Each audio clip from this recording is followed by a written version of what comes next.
Hello, boys and girls. This week we will be reading different versions of this story, Little Red Riding Hood. So today I'm going to read you the original story. There once was a sweet little maid, much loved by everybody, but most of all by her grandmother, who could not do enough for her. She gave the girl a hooded cape of red velvet, and as it was very becoming and she never wore anything else, people called her Little Red Riding Hood. One day her mother said to her, "Come, Red Riding Hood, here are some cakes and a jug of cider to take to grandmother. She is weak and ill, and they will do her good. Hurry before it grows hot, and walk properly and nicely, and don't run, or you might fall and break the jug of cider, and there will be none left for grandmother. And when you go into her room, don't forget to say, 'Good morning,' instead of staring all around you." "I will be sure to take care," promised Little Red Riding Hood. Now the grandmother lived deep in the wood, half an hour's walk from the village. When Red Riding Hood had reached the wood, she met the wolf, but she did not know what a bad sort of animal he was, so she did not feel frightened.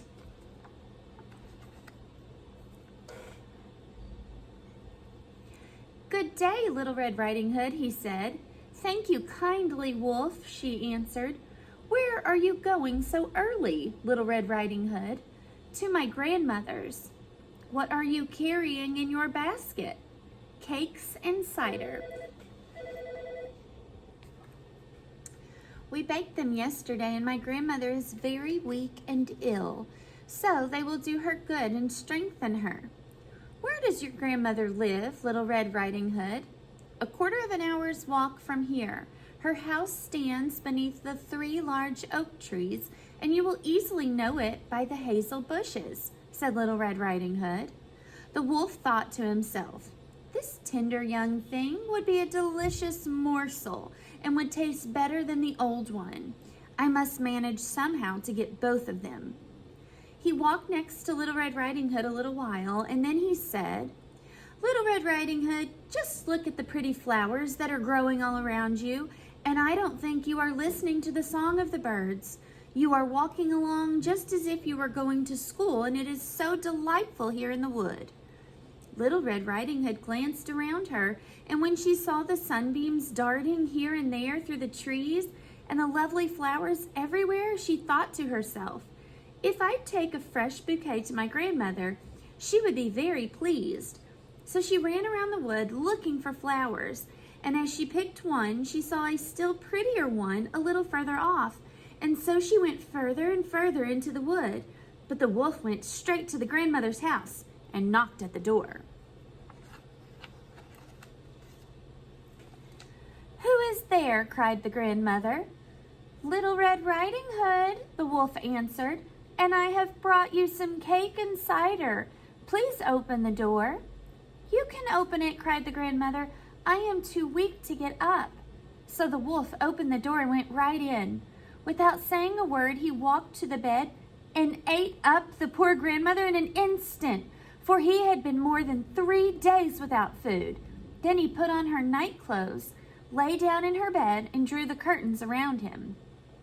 Little Red Riding Hood was all this time running about in the wood among the flowers, and when she had gathered as many as she could hold, she remembered her grandmother and set off again on the path to her house.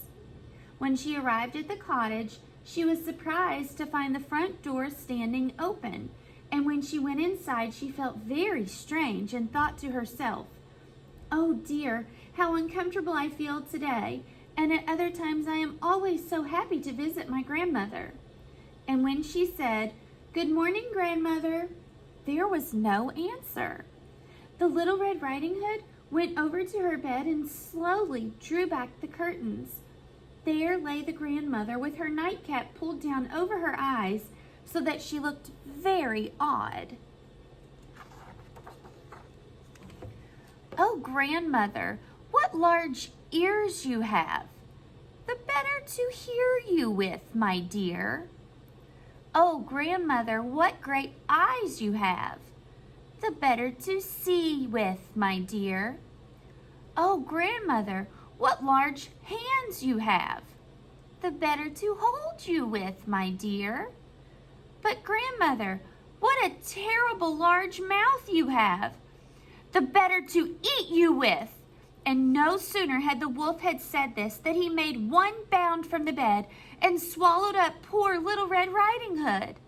Then the wolf, having satisfied his hunger, went to sleep and began to snore loudly. A hunter passing by heard the snoring and thought, "How the old woman snores! I had better see if there is anything the matter with her."